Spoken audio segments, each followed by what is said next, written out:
সুপ্রিয় দর্শক, এমনিতেই একাধিক নিয়োগ দুর্নীতি ইস্যুতে রাজ্য রাজনীতি একেবারে তোলপাড়। আর এই আবহে আবারও কলকাতা হাইকোর্টে শিক্ষক নিয়োগ দুর্নীতি ইস্যুতে রাজ্যের ভূমিকা প্রশ্নের মুখে। সুপ্রিম কোর্টে ইতিমধ্যেই 26,000 চাকরি বাতিল মামলার শুনানির নিষ্পত্তি হয়েছে। রায়দান শুধুমাত্র সময়ের অপেক্ষা।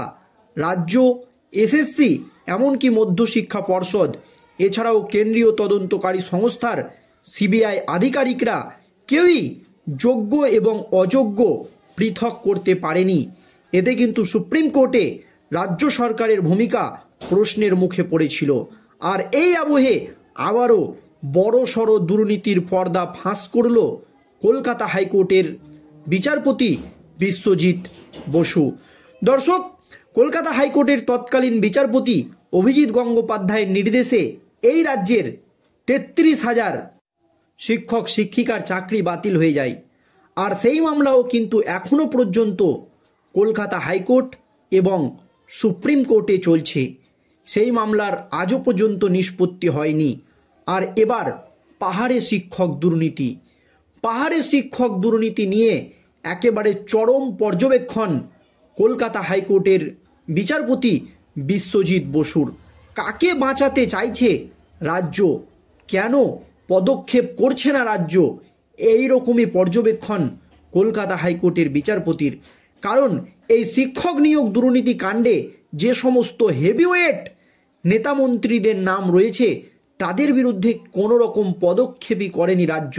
একেবারে নাম উল্লেখ করে করে কলকাতা হাইকোর্টের বিচারপতি জানিয়ে দিলেন। কি জানিয়েছেন দর্শক, এবং কাদের নাম উল্লেখ করা হয়েছে এই পাহাড়ে শিক্ষক নিয়োগ দুর্নীতির ক্ষেত্রে দেখুন।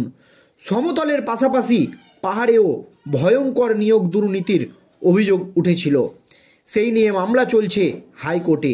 এবার জিটিএ নিয়োগ দুর্নীতি সংক্রান্ত মামলায় সিআইডির রিপোর্ট দেখে ক্ষোভ প্রকাশ করল কলকাতা হাইকোর্ট।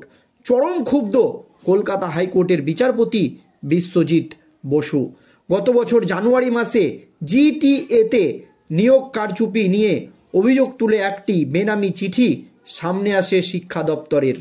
শিক্ষা দপ্তর সেই চিঠি ডিআইজি, সিআইডি ও ভিজিলেন্স কমিশনকেও পাঠায়।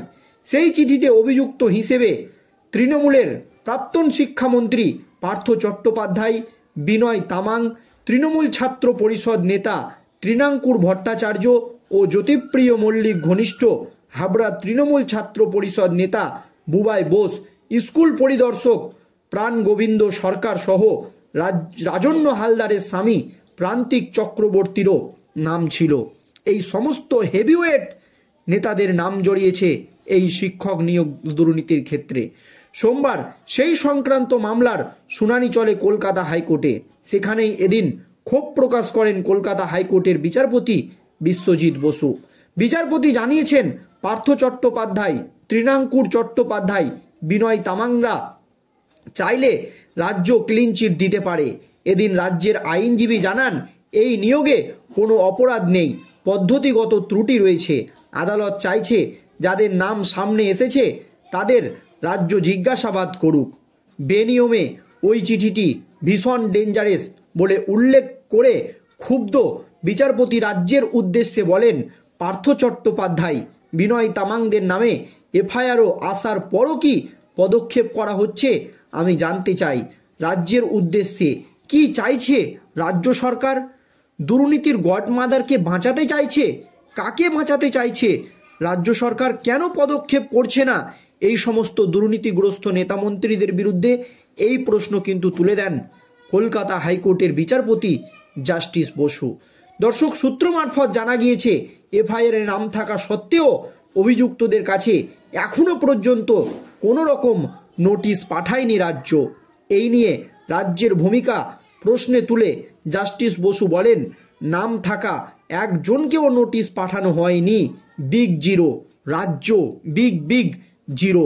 এরপরই পরবর্তী শুনানিতে সিবিআইয়ের সিনিয়র আইনজীবীকে উপস্থিত থাকার নির্দেশ দিয়েছেন কলকাতা হাইকোর্টের বিচারপতি বিশ্বজিৎ বসু।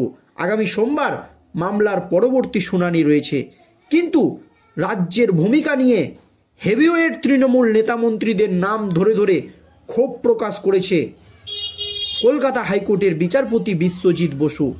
যখন 26,000 চাকরিজীবীর ভবিষ্যৎ সুপ্রিম কোর্টে ঝুলে রয়েছে যে তাদের চাকরি যাবে না যাবে, থাকবে না যাবে, তখন আবারও কিন্তু এই শিক্ষক নিয়োগ দুর্নীতি কাণ্ড নিয়ে কলকাতা হাইকোর্টে প্রশ্নের মুখে পড়ল রাজ্য সরকারের ভূমিকা। কাকে বাঁচাতে চাইছে রাজ্য? কেন এতদিন পরও এই সমস্ত হেভিওয়েট নেতা মন্ত্রীদের বিরুদ্ধে কোনো পদক্ষেপ নিল না রাজ্য? এই প্রশ্নই কিন্তু তুলে দিয়েছেন কলকাতা হাইকোর্টের বিচারপতি বিশ্বজিৎ বসু। কারণ সমতলের পাশাপাশি পাহাড়েও ভয়ঙ্কর নিয়োগ দুর্নীতির অভিযোগ উঠেছিল ঠিকই, সেই নিয়ে মামলা চলছে হাইকোর্টে। আর এবার জিটিএ নিয়োগ দুর্নীতি সংক্রান্ত মামলায় সিআইডির রিপোর্ট দেখে চরম ক্ষোভ প্রকাশ করলেন কলকাতা হাইকোর্টের বিচারপতি বিশ্বজিৎ বসু। সিআইডি অর্থাৎ রাজ্য সরকারের সংস্থা, তাদের রিপোর্ট দেখে ক্ষোভ উগড়ে দিলেন। গত বছর জানুয়ারি মাসে জিটিএতে নিয়োগ কারচুপি নিয়ে অভিযোগ তুলেছিল একটি বেনামি চিঠি। সেই চিঠি সামনে আসে, আর সেই চিঠি সামনে আসতেই রাজ্য রাজনীতিতে একেবারে শোরগোল পড়ে যায়। শিক্ষা দপ্তর সেই চিঠি ডিআইজি, সিআইডি, ভিজিলেন্স কমিশনকেও পাঠায়। সেই চিঠিতে অভিযুক্ত হিসাবে পার্থ চট্টোপাধ্যায়, বিনয় তামাং, তৃণমূল ছাত্র পরিষদ নেতা তৃণাঙ্কুর ভট্টাচার্য, জ্যোতিপ্রিয় মল্লিক ঘনিষ্ঠ হাবড়া তৃণমূল ছাত্র পরিষদ নেতা বুবাই বোস, স্কুল পরিদর্শক প্রাণ গোবিন্দ সরকার সহ রাজন্য হালদার, আপনারা জানেন রাজন্য হালদার হেভিওয়েট নেত্রী তৃণমূলের, তার স্বামী প্রান্তিক চক্রবর্তীরও নাম জড়িয়েছিল এই নিয়োগ দুর্নীতির ক্ষেত্রে। কিন্তু তাদের বিরুদ্ধে এখনো পর্যন্ত কোনো রকম পদক্ষেপ করলো না কেন রাজ্য? তাদেরকে কেন বাঁচাতে চাইছে রাজ্য? নাকি এই দুর্নীতির পেছনে আরও বড় কোনো মাথার হাত রয়েছে?